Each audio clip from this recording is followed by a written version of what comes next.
దయచేసి నేను మిమ్మల్ని అడుగుతా ఉన్నా, నా మీద కక్ష ఉంటే నా మీద తీర్చుకోండి. అంటే అభం శుభం తెలియని నా కుమారుడి మీద, అమెరికాలో చదివి వచ్చాడు, ఎంఏ చేశాడు, డిలాయిట్ లో జాబ్ చేస్తున్నా నా కుమారుడి మీద మీరు తీర్చుకునే కార్యక్రమం చేయటం న్యాయమేనా, మీకు ధర్మమేనా అని అడుగుతా ఉన్నా. దయచేసి ఆలోచన చేసుకుని అడుగుతా ఉన్నా. ప్రభుత్వాలు వస్తా ఉంటాయి, పోతా ఉంటాయి, మీరు అధికారంలో ఉన్నారు, దయచేసి ఒకసారి ఆలోచన చేసుకోండి. మేము అధికారంలో ఉన్నప్పుడు మీ మీద దాడికి రాలా. దయచేసి మీరు ఆ మైండ్ లో గానీ ఆ ఆలోచన గానీ ఉంటే తీసేసుకోండి.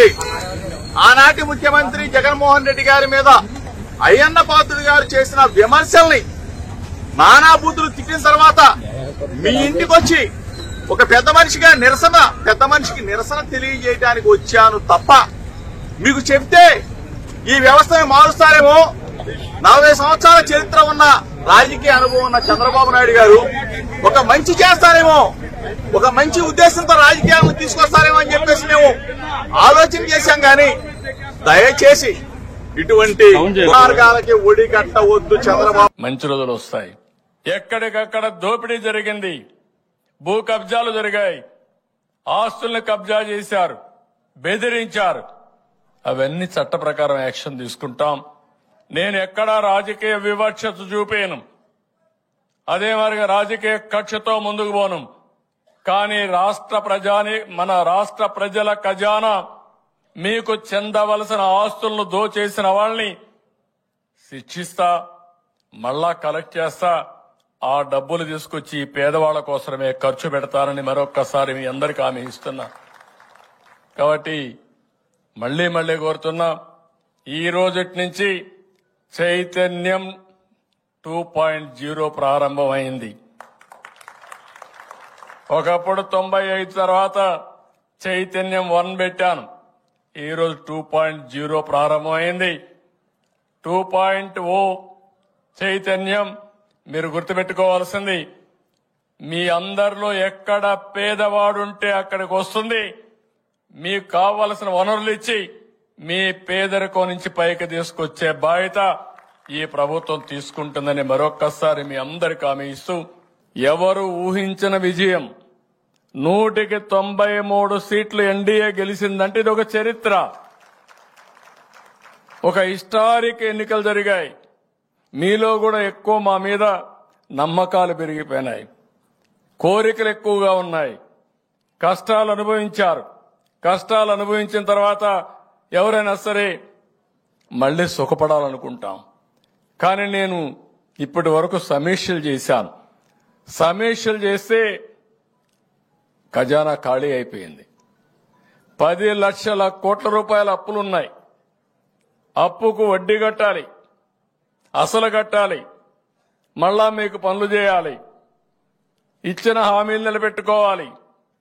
నేను సూపర్ 6 అని ఇచ్చాను. ఇప్పటికే కొన్ని ఫైనలైజ్ చేశాం. మొన్న మీరు చూస్తే ఒక అమ్మాయి ఇప్పుడే చెప్పింది, 1వ తారీఖున మా మామకి 4,000 రూపాయల పింఛన్ వస్తుందని. నేను చెప్పాను, పేదవాళ్లకు పింఛన్లు పెంచుతానని చెప్పాను, పెద్ద కొడుకుగా ఉంటానని చెప్పాను. చెప్పిన మాట నిలబెట్టుకుని మొదటి నెలలోనే 7,000 రూపాయలు ఇచ్చాం. 2వ నెల నుంచి 4,000 రూపాయలు ఇచ్చాం. వాలంటీర్లు లేకపోతే పింఛన్లే ఇవ్వలేమని ఎన్నికలప్పుడు ముసలి వాళ్ళందరినీ మోసుకొచ్చి ఎండల్లో కూర్చోబెట్టి దగ్గర 35 మందిని చంపేశారు. నేను అందుకే ఒక సవాలుగా చెప్పా, రేపు వస్తానే ఒక్క రోజులో 1 గంట నాకు సమయం ఇవ్వండి, ఎందుకు ఇవ్వలేమో నేను చూస్తానని చెప్పా. ప్రజలు అవకాశం ఇచ్చారు. ఒక రోజులో 99% ఆ ఊర్లో ఉండేవాళ్లు కాకుండా అందరికి ఇచ్చాం. ఇచ్చామా లేదా మీరే చెప్పండి. అసాధ్యమని చెప్పారు. అసాధ్యాన్ని సుసాధ్యం చేసే శక్తి ఈ తెలుగుదేశానికి ఎన్డీఏకు ఉందని మరొకసారి మీ అందరికి విజ్ఞప్తి చేస్తున్నా. గత ప్రభుత్వంలో చేసినటువంటి వాళ్ళ పాపాలు ఒక్కొక్కటి వాళ్ళ బయటకు వస్తాను. మొన్న చూసాం ఏ రకంగా శాండ్లో, మైన్లో, వైన్లో, ఒకటి కాదు స్థలాల్లో, భూముల్లో రికార్డులు బయటకు వస్తాయని చెప్పి ఎంఆర్ ఆఫీసులు తగలబెట్టేయడం, ఆర్డీఓ ఆఫీసులు తగలబెట్టేయడం. ఇది ఎప్పుడు లేదు గతంలో.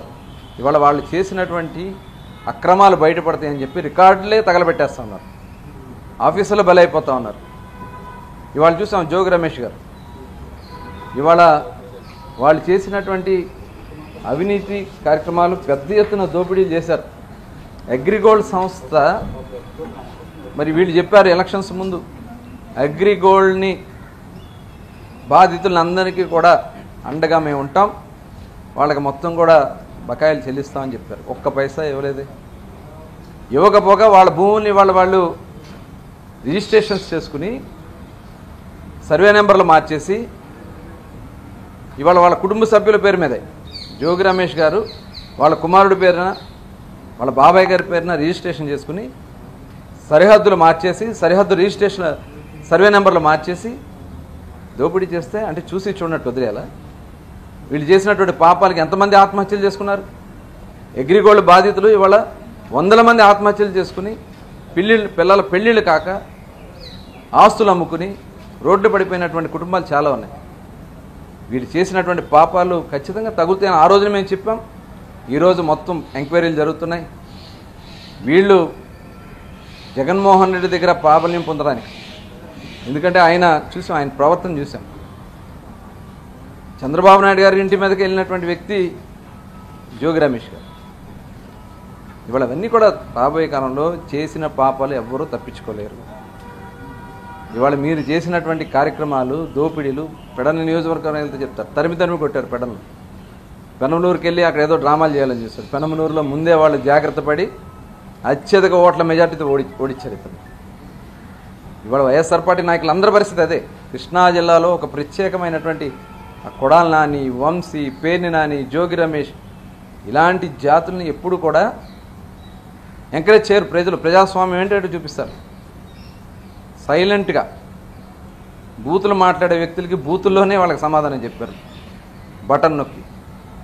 ఇవాళ జోగి రమేష్ స్టార్టింగ్ మాత్రమే, ఇది ప్రారంభం మాత్రమే. ఇలాంటి పెద్ద తిమింగలాలు ఉన్నాయి. అన్ని తిమింగలాల్ని బయటికి తీస్తాం. చట్ట ప్రకారం వాళ్ళ మీద చర్యలు తీసుకోవడం జరుగుతుంది. నువ్వు తప్పు చేసి నీ కొడుకుతో తప్పు చేయించి నా కొడుకు నా మీద కక్ష సాధించారు, బలహీన వర్గాల మీద కక్ష సాధించారంటావేంటి? బలహీన వర్గాల పేరు ఎత్తే అర్హత లేదు. బలహీన వర్గాలకు ఏమైనా చేసావా చెప్పు. నీ సొంత డబ్బులతో ఫలానాది నేను చేశాను అని చెప్పు. రేపల్లి నియోజకవర్గంలో ఒక గౌడకు చెందినటువంటి కుర్రవాడిని అక్కడ కాల్ చేస్తే ఏం చేసావు నువ్వు? నీ నాయకుడిని ప్రశ్నించావా? ఇవాళ నీ కులం గురించి చెబుతున్నటువంటి నువ్వు అక్కడ ఒక కుర్రవాడిని తగలబెట్టారు. నువ్వేం చేశావు? నీ నాయకుడిని ప్రశ్నించావా? ఏంటంటే మా కులస్తండి ఇలాగా కాల్ చేస్తే ఏంటని నువ్వు మంత్రి పదవి రాజీనామా చేసావా? నా కులానికి అన్యాయం జరిగిందని ఇవాళ కులం పేరు పెట్టి బయటకు వస్తావా? బలహీన వర్గాలు కులం అని చెప్పండి. కాయ వెంకటరావు గారు గౌడసే, పరగాల నారాయణ గారు గౌడసే, అనగాని సత్యప్రసాద్ గారు గౌడసే, స్వాతంత్ర సమర యోధులు గౌతు లక్షణ గారు, ఈ రాష్ట్రంలోనే ఎంతో పేరు ప్రఖ్యాతులు గాంచినటువంటి గౌతు లక్షణ గారు కూడా గౌడసే. ఎంత గౌరవమైనటువంటి వ్యక్తులండి వాళ్ళు. ఎక్కడన్నా అవినీతిలో ఎలిపెట్టారా? ఎక్కడన్నా పాపాలు చేశారా? ఎవరన్నా దుర్భాషలు ఆడారా? వాళ్ళు గౌడ జాతికి వజ్రాలు లాంటి వాళ్ళు. నేను ఒక బలహీన వర్గాలకు చెందినటువంటి వ్యక్తిగా చెప్తారా, నేను గౌడని కాదు, అయినా నేను బలహీన వర్గాలకు చెందినటువంటి వ్యక్తిగా వాళ్ళు గౌడ జాతిలో వజ్రాలు. నువ్వు బలహీన వర్గాలకు చెప్పుకోవడానికి కూడా నువ్వు సిక్కే. ఎందుకంటే నువ్వు చేసిన పని అలాంటిది. కాబట్టి జగన్ నీ పాపం పండింది. ఇక నువ్వు బలహీన వర్గాలు లేకపోతే ఇంకోటి చెప్పి ఏదో ప్రజల్లో నలుగురు ఐదుగురిని ఆకాశపడతాం అనుకుంటే రోజులు మారాయి. నువ్వు ఇంకా మత్తులో ఉన్నావు. జగన్మోహన్ రెడ్డి ముఖ్యమంత్రి అనుకుంటున్నావు, రాజారెడ్డి రాజ్యాంగం అనుకుంటున్నావు. నీ మత్తు వీడు నిషా దిగితే తెలుస్తుంది ఇది చంద్రబాబు నాయుడు గారు ముఖ్యమంత్రి, అంబేద్కర్ గారి రాజ్యాంగం అని. కాబట్టి నీకు ఇష్టం వచ్చినట్టు కారు కోతలు వీడియో మానేసి చేసిన తప్పు ఒప్పుకొని శిక్ష అనుభవించడం మాత్రం గ్యారంటీ. నువ్వు శిక్ష అనుభవించడం గ్యారంటీ. ఏదో శ్రీరంగ నీతులు చెప్పకు, చెప్పు. ఒకే వేదిక మీదకి రా.